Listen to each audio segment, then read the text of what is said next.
You checked yourself into a psych ward, a big move for any man. What triggered that decision, and how did your perception on life change?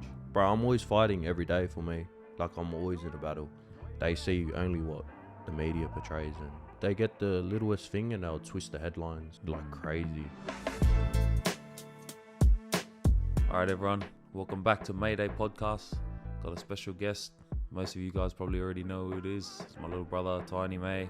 After over a year away from the game, through injuries, setbacks, and some of the darkest moments of his life, he's back 441 days later, stepping out at Leichhardt Oval, not just as a footy player, but as a man who's fought through his mind, his faith, and a second chance. This is deeper than footy. This is about redemption, brotherhood. Let's get into the real story behind Tiny's return. Walk us through the silent moments from the game you've played your entire life. What have you learnt most about yourself? Yeah, I think mainly resilience and discipline. How much discipline you got to have to play this game, and the resilience, because like your body gets sore. Obviously, people, like, you get doubted when you're younger, and then you start to question if you're gonna make it. And it's told me, I guess, to never give up, and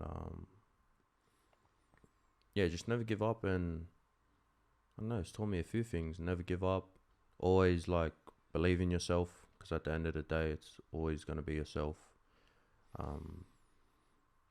Discipline. Like, you got to get up no matter how sore you are.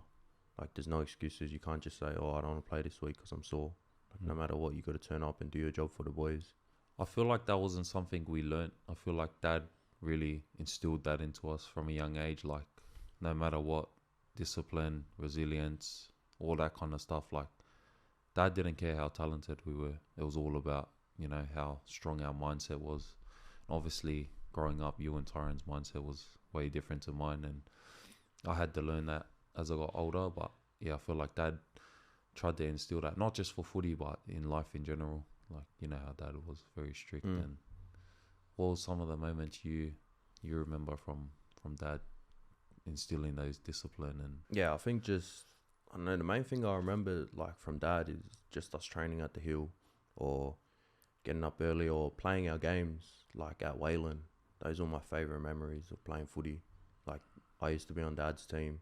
He used to be on Tyron's team, because like Dad was actually OP, like, compared to us, but we were only like 8. We were like 8, and like I was like only 8, and I thought my dad was like the best player in the world, because the way he used to palm us off and tackle us was actually like crazy. Like, when I think back to it, he used to smash us like, and it was just funny, like the games that we used to play. Like, I remember them so clearly, like vividly. Like, those are one of the best moments. Or still remember at the back, I don't even know when it was. I just remember getting coat hanging by him, like on the concrete too. And I think it just taught us to be tough, like, and no matter what age we're versing, like just go hard no matter what. And I think he's always taught us, like, from a young age, like what it takes to become this, I guess, this athlete. He never made it, but he never made it, but you'd think he made it the way he was like training us. But nah, even just watching him play when he was older, A grade, he was trash. He was just aggressive, Like, he didn't have much talent or anything. Nothing, bro. You just see like this white guy's a ghost, right? Just like playing, and just with a mullet. It's just he just had heart. And I think I really took that from Dad. Like, out of all of us, I think I really took, like, his talks. He always used to tell me, because I always used to be the smallest. He always used to tell me, like, no matter how big you are, it's always about the size of your heart, and never back down. And I think I always took that from Dad. And I think I sort of got his aggression from him, but nah, probably Mum, because he was aggressive, but he didn't really get anywhere. Still, he made what's that old thing? The elderlies play. He made Australia. Oh yeah, I was there for it. Over 35. What's it called? That comp, bro. I remember. I forgot what it's called, but he actually ripped up. Like, he made Australia. It was funny as. But that's mainly what I remember. Like, playing at the back with him, and just him just roughing us up, or it's pretty much him just running amok on us. But as we got older, it's sort of He started different. Tyrone. Tyrone started I had running to- amok on us. Yeah, I had to be on Tyrone's team, so the teams switched up, and I was with Tyrone, and that's when Tyrone was hitting puberty, and he was just turning different. It was overboard. I still remember all the time, like when it was like close, or like me and Tyrone on last try, we used to shoulder charge you, make you jump the ball, make you jump the ball, and then try to score real quick. Because once we hit around 8 or 9, my dad put on the, I don't know what he done. I think he injected himself with steroids and would run through a 11-year-old and a 13-year-old like he was freaking, Yeah, like he was the same age as us, bro. Yeah, So it was crazy. We had to try something. So yeah, dad instilled a lot of discipline, that kind of stuff. But then our mum, she was like, bro, most people probably think mum's like strict and that, because like she portrays that kind of vibe, like really staunch, that kind of vibe. But bro, mum was kickback, and no one really knows this, but we probably got all of our like athleticism from mum, because growing up, my mum was like, apparently she was like a beast at everything, but she just chose a different path in life. A bit of a, I wish she came on and told her story. It's pretty crazy, but yeah, my mum was like, she's a tank, bro. But now she's nah, he just caught up with her. God bless her in a different way. Yeah, A lot of people counted you out. What was going through your mind on your lowest point?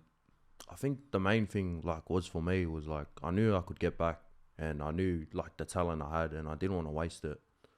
And that's what I would think, like, am I really gonna waste my talent just like just stuck just stuck at where I was? But I was thinking like, frick.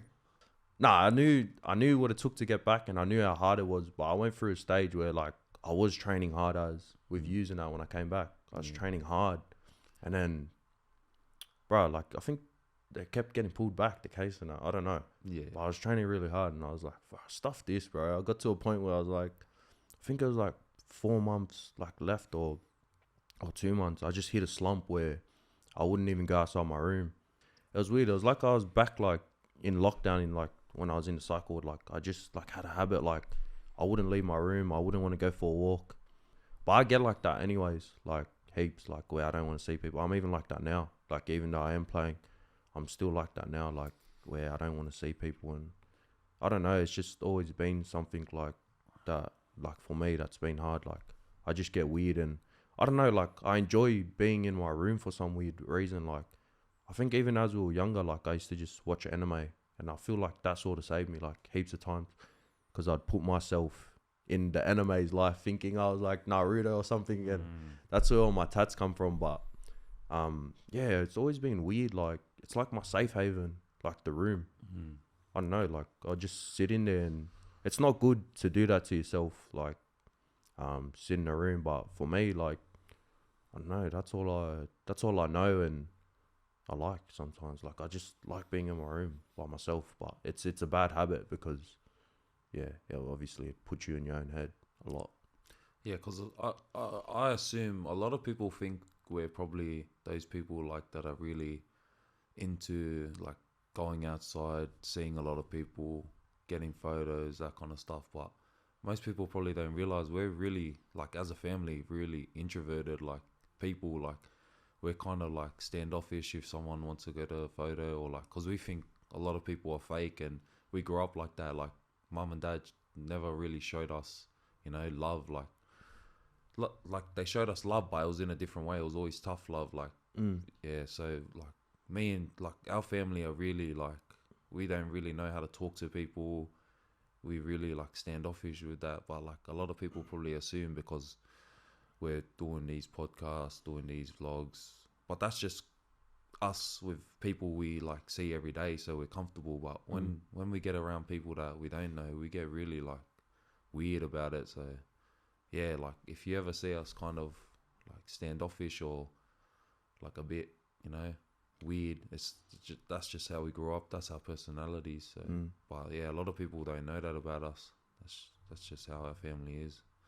You checked yourself into a psych ward, a big move for any man. What triggered that decision, and how did your perception on life change? yeah, we changed because I don't want to go back. But then, bro, I thought it was the best thing. Like, Yeah, I know. I was thinking, like, oh, fuck, this is hectic. Like, I'm with all my friends. Like, I think, but like I said, like, I don't know. I felt like I would like I needed to check myself in. Obviously, like I didn't realize at the time, but I saw how much obviously affected the family and what it was causing, and obviously I was saying some outrageous things and thinking I was, thinking I was someone that I wasn't. Like, I full believed that I was this person that was supposed to go like go save the world. I got stuck in a religion, like psychosis. So, bro, that's like the most, but I've been in religion. I read the New Testament, the whole New Testament in like a week. I remember. And I remember just like when we were at the start of the psych ward, like before you go in, introduction, they ask you all these questions. I full thought that on my team. They're like, oh, so, do you believe you did? I was like, yeah. And they were agreeing with me. And I was like, I didn't realize they're just ticking off the markers to figure out where they're going to put me. And I don't know, that taught me like how close our family actually is, even though they don't show it. Like, mum and dad sitting in the room with me, like, it's one of the times I remember. It was me, dad, and my wife, and bro, I preached to them for like 2 days straight, like that they stayed there, like literally 2 days straight. I was preaching the Bible to them, and mum said it was like one of her best sleeps she's ever had, like, because I lied next to her and I was holding her hand, and like something that I never do. And I don't know, I was just preaching to her, and I think she just felt at peace, like, even though what I was going through like wasn't the best, but bro, it was like that moment in that room, it was something that like I can't explain, and that's something that I'll cherish forever, even though I was a bit out of it. But also, like, it brought me so close to religion, and it showed me that, like, damn, there's way worse people, but like in the psych ward than me. Like, if I was bad, then I don't know what you'd call the other people. Like, yeah, because you came in the psych ward and seen like some people dancing.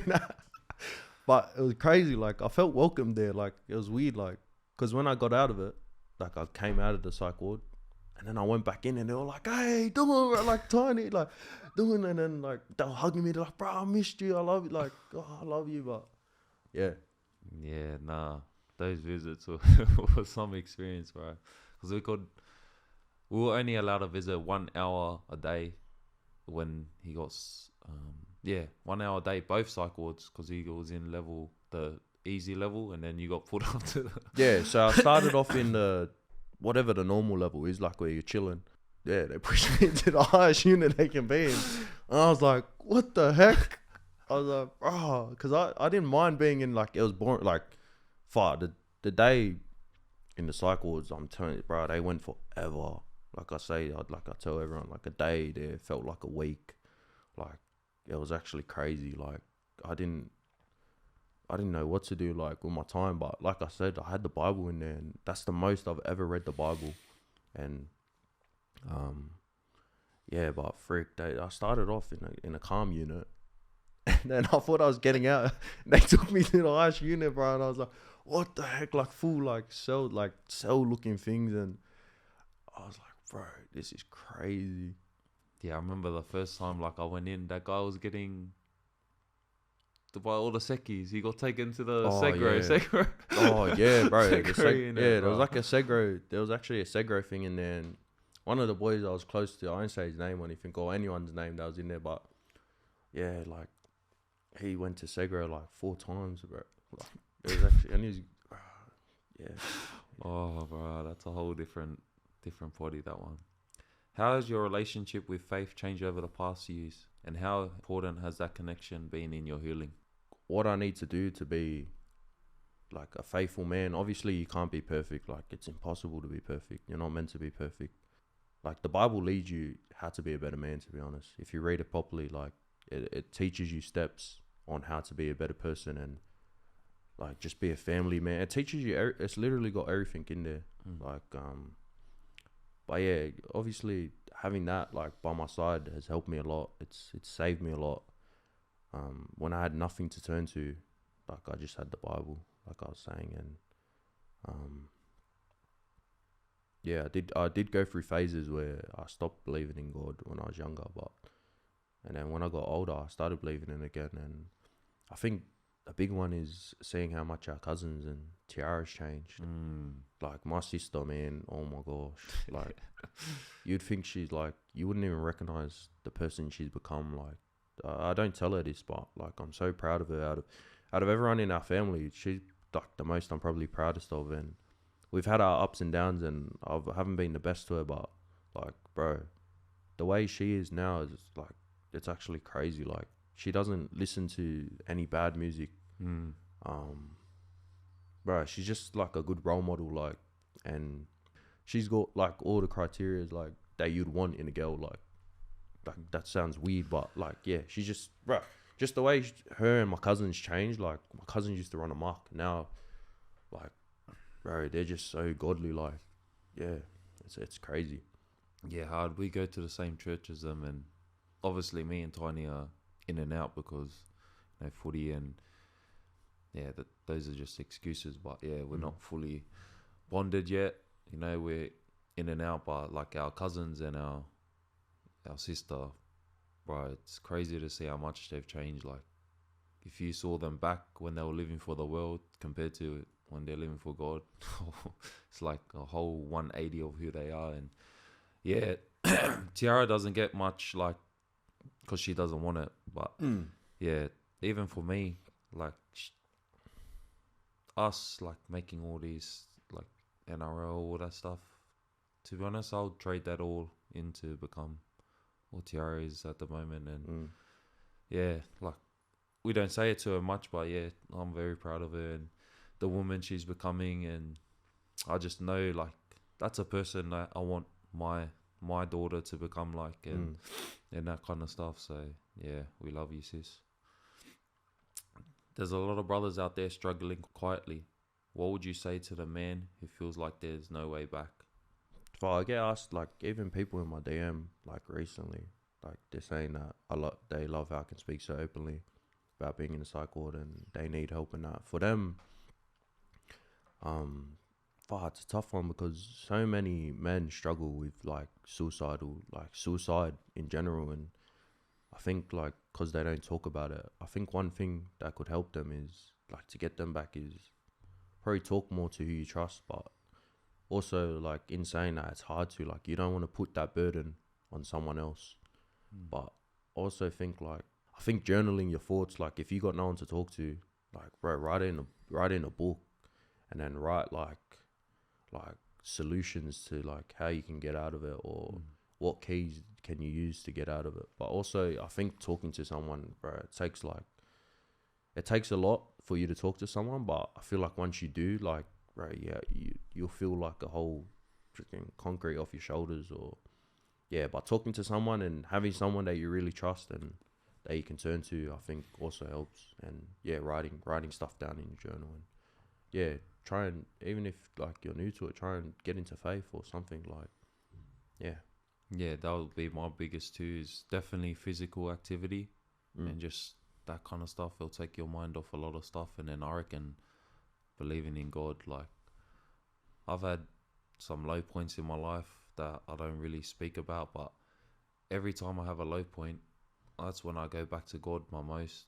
And then I just feel like there's a whole weight off my shoulders gone, because God never changes. Like, people change every single day, but the Bible and God never changes. Like, everything said in that Bible is going to stay the same forever. And if you just look into it and build a relationship with him, like, trust me, there's a lot of burdens that will be gone.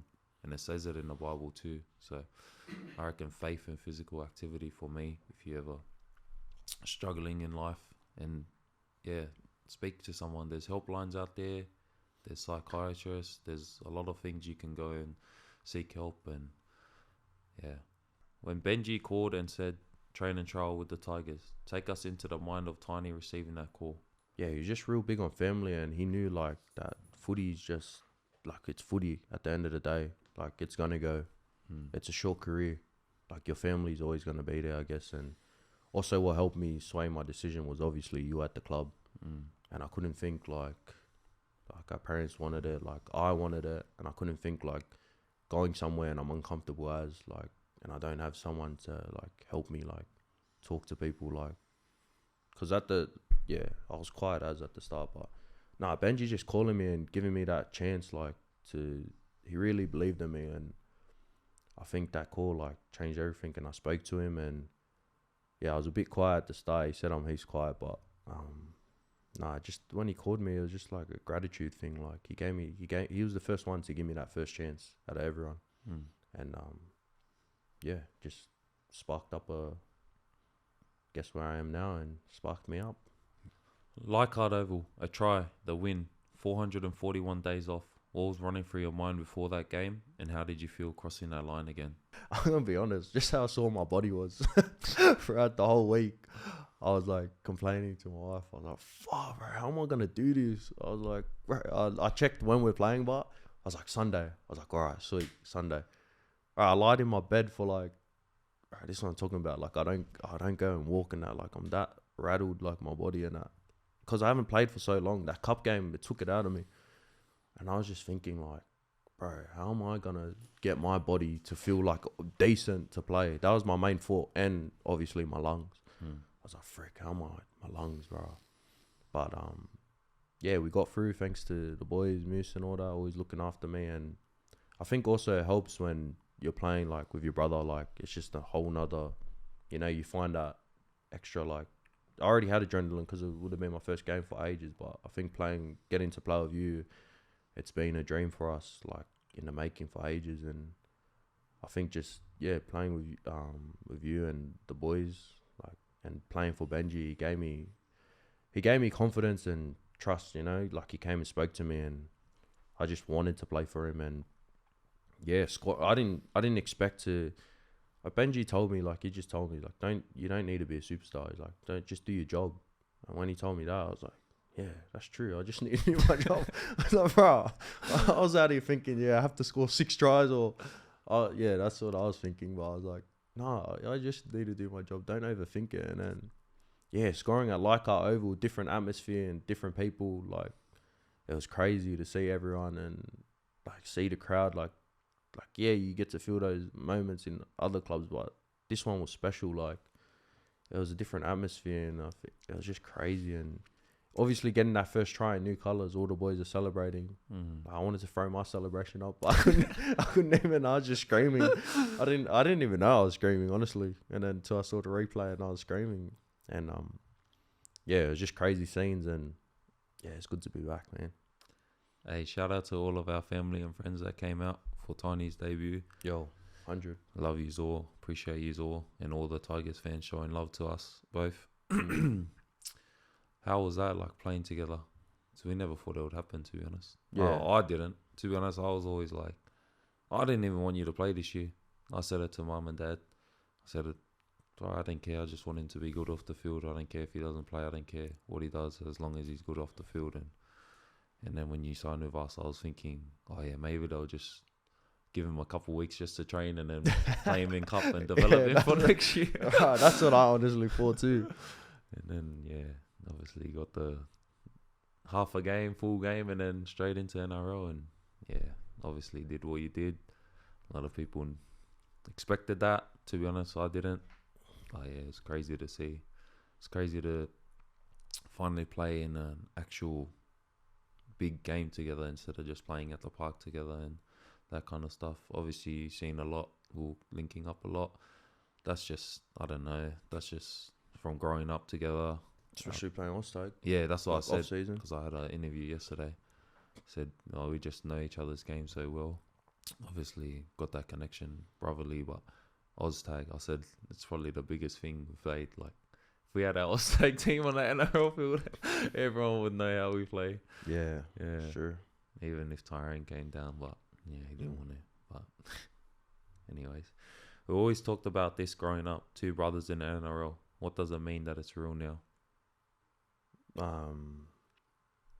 Like I said, it's a dream come true to have one person, one person out of your family to make NRL. It's a big achievement, but to have 2, and Tyrone 3, to have 3 brothers, like, in the NRL. It's crazy. It's surreal. And we got the other brothers, the Finey brothers, and Luke and the brothers. Like, it's crazy.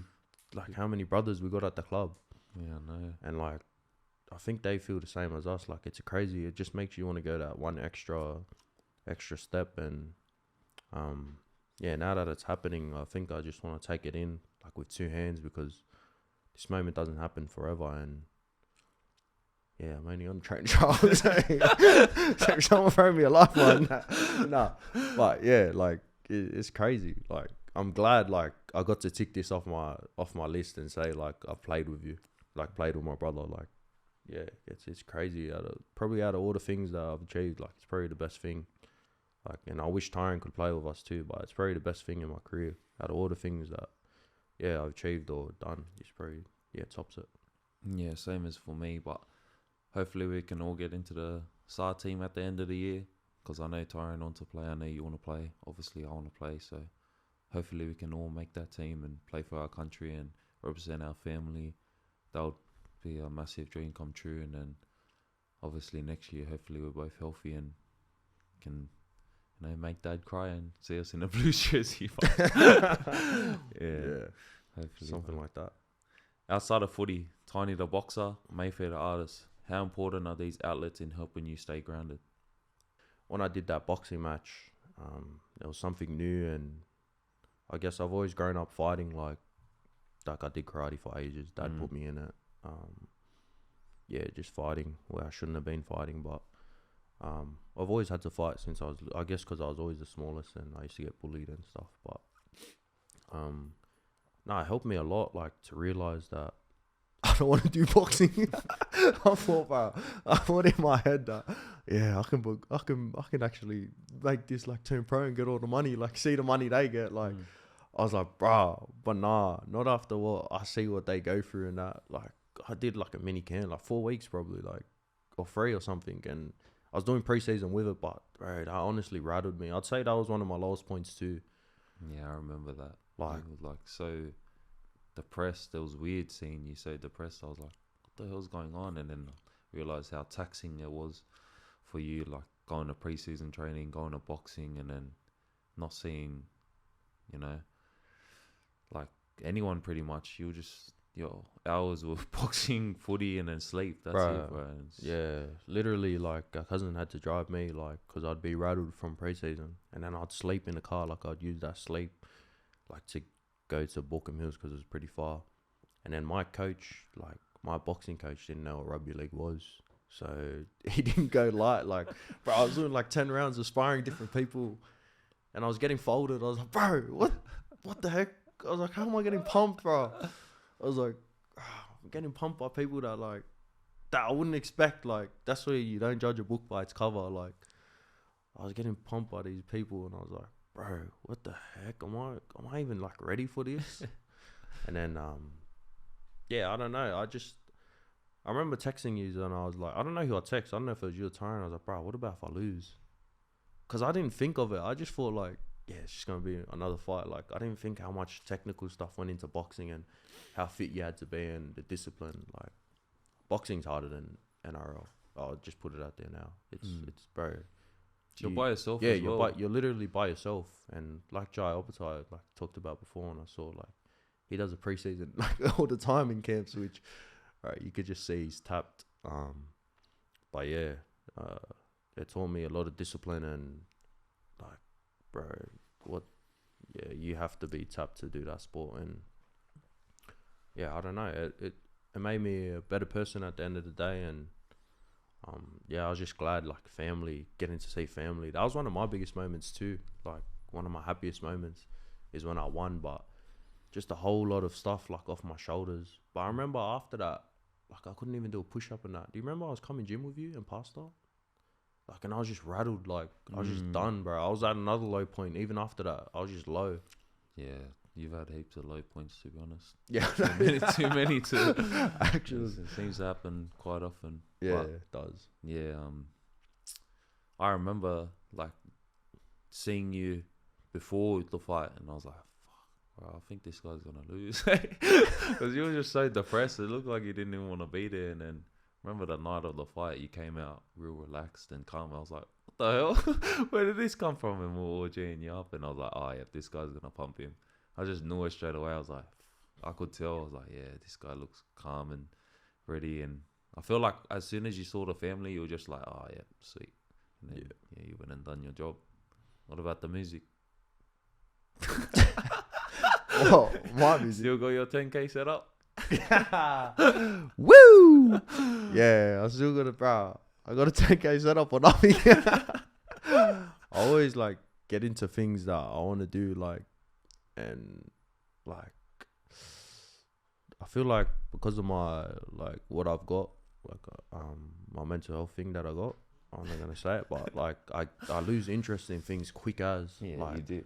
like I'll do this thing and I'll be like pumped up as for it, and like as soon as like I do it, like I'm done with it. Like I'm like, bro, why did I even do this? Or I just, but honestly, I did love making music. Like it's hectic, like, but I don't got no engineer in that. Like I'd keep going, not to put it out, but just for myself, bro. Because actually, it's like telling your story that you don't get, that no one gets to hear, but you get to put it in a song. And I always like, I've even said to like one of my cousins, I was like, bro, imagine if I just make one hit. Like we always talk about making one hit, like a Rod Wave song or something, and everyone's just around and they just get to sing it. Like they get to sing it like mad as. I swear I got the maddest imagination, but it's gaming sometimes. Like, bro, it's so out of the ordinary.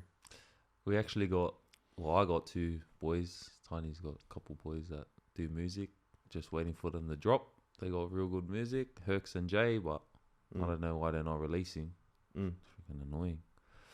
So, what's something you have to do daily to stay right, and some habits you've adopted recently which have steered you into positive light again?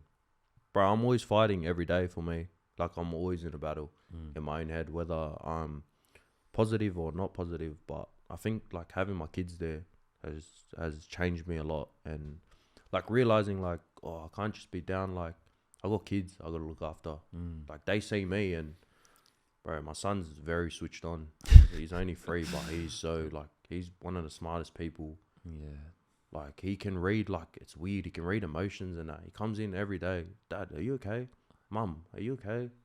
Like all the time. Or he'll just say like, bro, you just say the most outrageous things that a 3-year-old shouldn't know. Like, and he's you know, he's been switched on since ages. But yeah, like, bro, every day for me, it's a battle. Like even when I am at my highest points, like even when I did play like the game, like I was satisfied, but I wasn't like the feeling that I thought I would have. I was like, bro, like frick, like I was just like, damn, I gotta get my body right for the next week. I was like, bro, I can't be thinking of it.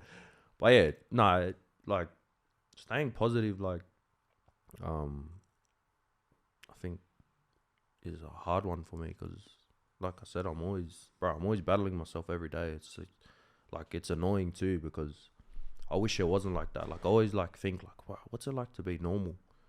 But yeah, there's no normal for me. Yeah, 100%.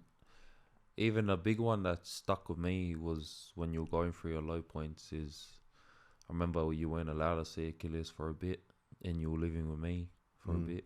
And I remember you would always take Titus, like all the time. Yeah. And I would be like, oh. And then I was like, oh, maybe he's just doing that to... But then, yeah, seeing how much he meant, it was like he was your own son. And I just remember like thinking, oh, he's probably missing Achilles so much. He's taking Titus. But then even now, like every time Titus sees you, he was a bit young back then, but he probably still remembers like how much you took him and